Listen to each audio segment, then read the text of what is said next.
Good morning, Sarah. How are you today? Good morning, Miss Thompson. I'm doing well, thank you. How about you? I'm doing great, thanks for asking. Today, I thought we could have a conversation about hobbies. What do you enjoy doing in your free time? I love reading books and painting. Those are my favorite hobbies. That's wonderful. Reading and painting are both excellent ways to relax and express yourself. What kind of books do you like to read? I enjoy reading fiction, especially mystery and fantasy novels. They take me to different worlds. That's fantastic. Reading fiction can really spark your imagination. Have you read any good books lately that you would like to recommend? Yes, I recently finished The Hobbit by J.R.R. Tolkien. It was amazing. The Hobbit is a classic. Tolkien's world-building is truly captivating. Now, let's switch gears a bit. How about we discuss travel? Have you ever traveled to any interesting places? Yes, I have been fortunate to visit a few countries with my family. We went to Italy last summer, and it was incredible. Italy is a beautiful country with so much history and culture.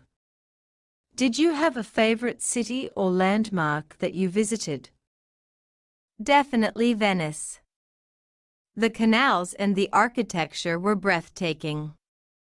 It felt like being in a different time period. Venice is indeed magical. Exploring the canals and getting lost in the narrow streets is an experience like no other. Now, let's practice some English vocabulary related to travel. How would you describe your experience in Italy using adjectives? I would say it was enchanting, vibrant, and unforgettable. Excellent choices, Sarah. Those adjectives perfectly capture the essence of your trip. Well, our conversation today has been both enjoyable and educational. Keep up the great work with your English skills. Thank you, Ms. Thompson.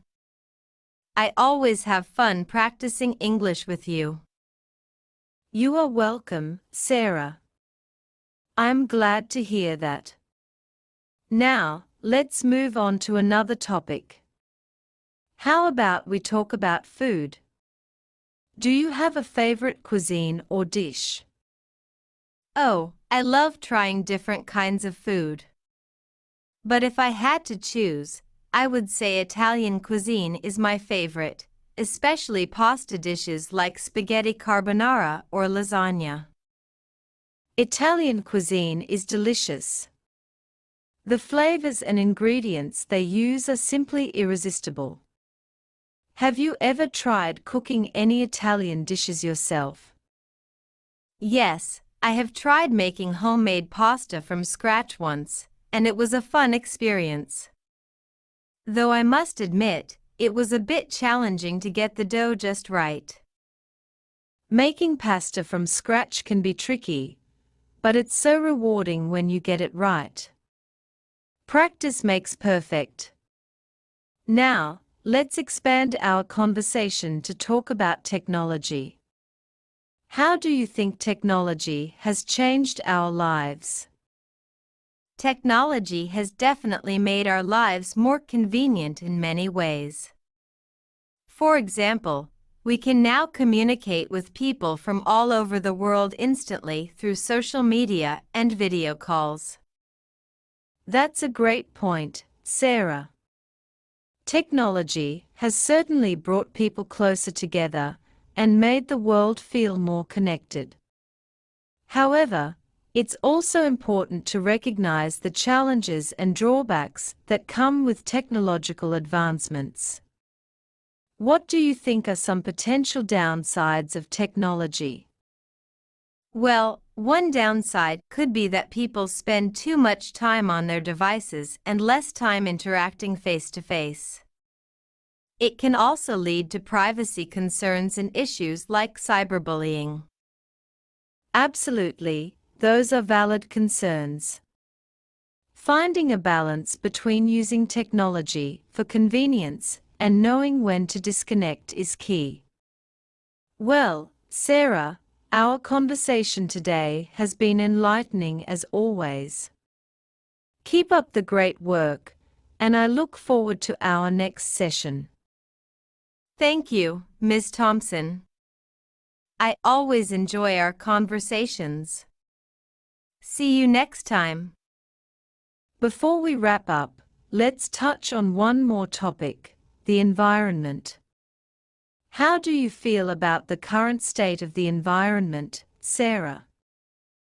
I'm quite concerned, to be honest.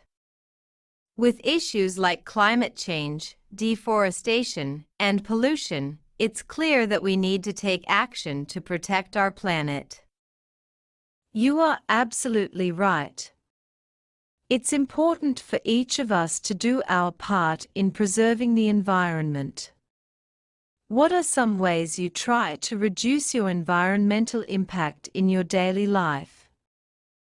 I try to minimize my use of single-use plastics by using reusable bags and bottles. I also make an effort to conserve energy by turning off lights and appliances when they're not in use. Those are excellent habits to have, Sarah. Every small action adds up to make a big difference. It's also important to spread awareness and advocate for environmental protection. Have you participated in any environmental initiatives or projects? Yes, my school recently organized a beach cleanup event, and I volunteered to participate. It was a rewarding experience to see the positive impact we could make by working together to clean up litter and plastic waste. That's wonderful to hear. Community involvement and activism are crucial for addressing environmental issues. It's inspiring to see young people like yourself taking initiative and making a difference. Well, Sarah, our conversation has been both enjoyable and thought-provoking. Keep up the great work, and I look forward to our next discussion. Thank you so much, Ms. Thompson. I have learned a lot from our conversations, and I'm eager to continue improving my English skills with you. Until next time. Absolutely, Sarah. I'm glad to hear that you are finding our conversations helpful. Now, as we conclude, I want to leave you with a question to ponder until our next session. If you could make one significant change in the world, what would it be and why?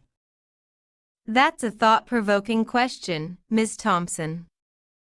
If I had to choose, I think I would want to ensure access to quality education for every child around the world. Education has the power to transform lives and break the cycle of poverty, inequality, and ignorance. That's a fantastic choice, Sarah.